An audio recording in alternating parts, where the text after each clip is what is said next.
Camera number 388 is the Voigtlander Vitessa 500 AE, a compact 35mm camera with a fixed lens, a 42mm f2.8, a colour Lanther lens. Very nice. I do like the form factor of these cameras. I'm going to go through the basic functions first. The camera does have an issue which I'll mention right at the end, but let's just start at the front here. You notice we have a Prontor 500 electronic shutter fitted to it. The two batteries are housed in these little compartments here. I'll come back to those at the end because that is part of the issue that this camera has.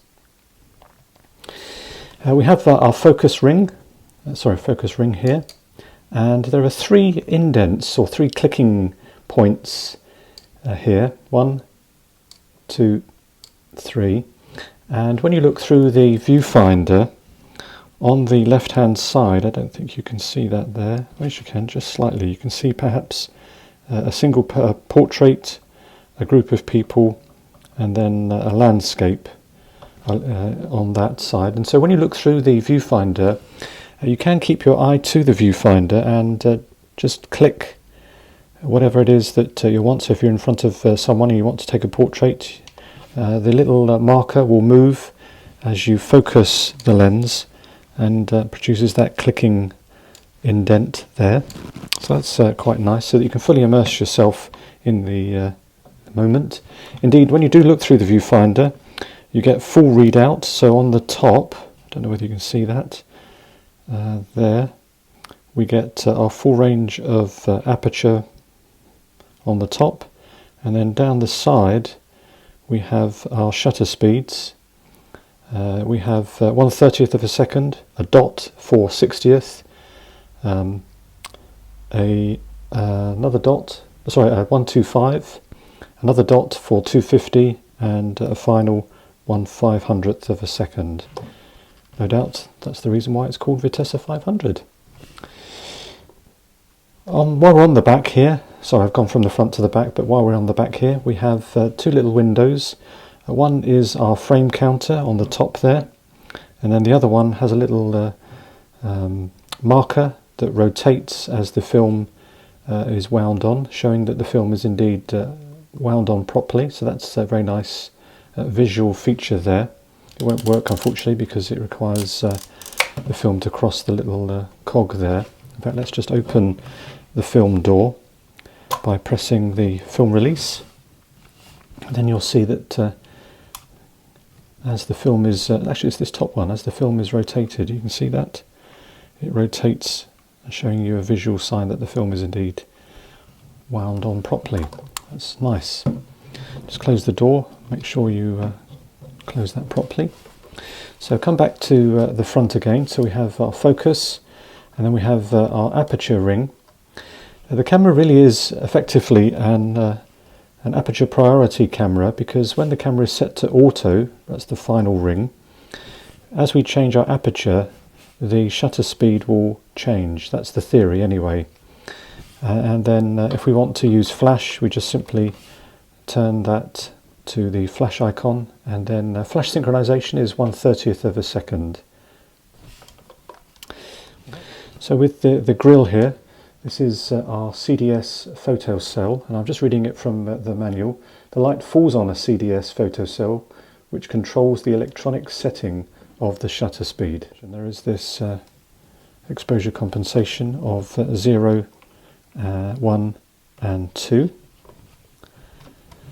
And then on the top plate we have a little slider switch here that can help us, or helps us to choose our film speed, which can go from ASA 225 to ASA 400. We have a little light here, and if we press the battery test button, which is on the side here, green button, that would normally illuminate the light. Or indeed, when we wind our film on, which we do by on the bottom here, we have our film advance. I don't know whether I can show it in practice, but when we press our button, we actually get a light, there we go, as well, to show that the exposure is taking place. Coming back to the base, we also have our film rewind button that separates the film advance, and then we have our rewind round on the base here, and then our tripod mount. It's a very compact design here, but very efficient use of space. We have our hot shoe, and I think that's pretty much it really as far as the camera goes. Now I mentioned the batteries. The batteries are housed here. Now the batteries are Mallory PX825, which is no longer available. So doing a little bit of research on the internet, some have found success using button cells, which are 1.5 volt, and that's the key thing, that you need two 1.5 volt cells in each, and then the camera is good to go. So there are a couple of options available. It's a bit of a workaround solution, but I'm trying this out, and it does seem to be working because, as I say, the light meter seems to work. When you look through the viewfinder, it does change as you change the aperture and as you change the film speed, and indeed as you add exposure compensation. So we have got a light meter working here, but the accuracy is in question. It sounds very similar. Whatever I do, although it's reflected in the scale here, a 1/125th or a 30th or a 500th sounds exactly the same. So I have a very big question mark as to whether the camera, while it might have a working light meter, there is some problem here with the shutter. I don't know if we can show that. There we go. You can see the, and it doesn't matter what aperture setting I put it on. So in theory, f22 will close the aperture down, but it seems to be exactly the same shutter speed. So my question mark is, what do I do? Well, before I answer that, let's just go into my methodology in terms of the battery. If we unslide it back, what we've actually got here is a 5p piece, a CR2032, a little bit of cardboard that keeps the battery in contact with this little pin here. I don't know whether you can see that. And the problem really revolves around the terminals here. They are so corroded. When I took the batteries that were left in, it wasn't a pretty sight, and I managed to get some of the corrosion off, but clearly not enough, so hence the reason why I've put a little bit of silver foil over that, and then put the 2032 battery, and then just pack it out slightly around this part of the battery compartment so it pushes the battery in contact with this terminal. The battery is positive uppermost, and that's indicated on the little icon there. And then the 5p piece just causes it to be pushed down firmly on the terminal then, and it doesn't move around. And that's exactly the same case with the right hand side here. So as I say, I seem to have a working light meter, but there seems to be a problem. Now what's interesting about this is that the camera does have a native shutter speed. Now I'm going to just go back to the manual. It says the accuracy of the electronic exposure system is maintained even when the batteries start to run down. With batteries that are completely run down, or with no batteries in the camera, the shutter can still manage 1/500th of a second, whether set at auto or flash. The exposure value can then only be adjusted with aperture ring using your own judgment. So I don't know about you, but that to me sounds like the camera has a native shutter speed of 1/500th of a second, whether it has batteries or whether it has batteries not in the camera. And really you're then just tasked with choosing the correct aperture. So I find that a little difficult, not to believe, but it seems such a high shutter speed, 1/500th of a second with no batteries in. I can understand maybe a 90th or 1/25th. So how do I go about proving this, and whether in fact the camera is actually working? I'm going to go out and take some photographs. It is a sunny day, so I'm going to work on the basis that the camera will natively go to 1/500th of a second. I'm going to be using some Kentmere 400, so 500th of a second, and I'll use a handheld light meter, and all I'll do is just change the aperture. And I basically want to do that to see if the camera actually produces any images. And then I will do a test. I will depart from the 1/500th of a second. If I can get the camera perhaps in a shady location, when I look through the viewfinder, if you can go to 1/125th of a second and see if that works. If it works, then the camera does have a working light meter. If it doesn't, and the image is dark, from that I would conclude that yes, 1/500th of a second, the camera is stuck at that, and while I might be looking through the viewfinder, it's clearly not working properly. So I hope that makes sense, but I will revisit it as I now show you the images that have come from the camera, hopefully.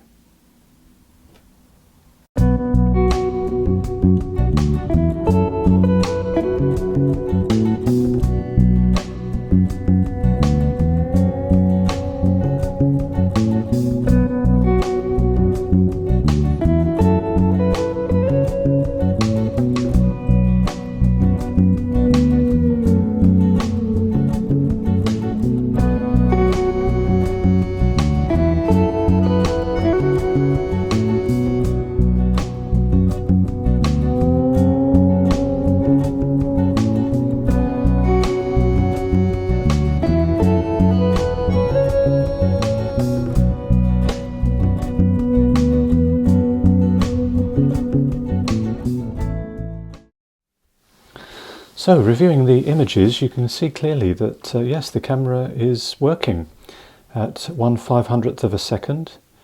All those images, all I did was change the aperture, having consulted my light meter, and indeed I'm very impressed with the camera. It's the sharpness of the lens is really quite impressive. I'm really pleased with that. So that's nice. Now, what happened with when I had an opportunity to lower the shutter speed? Well, these are the results.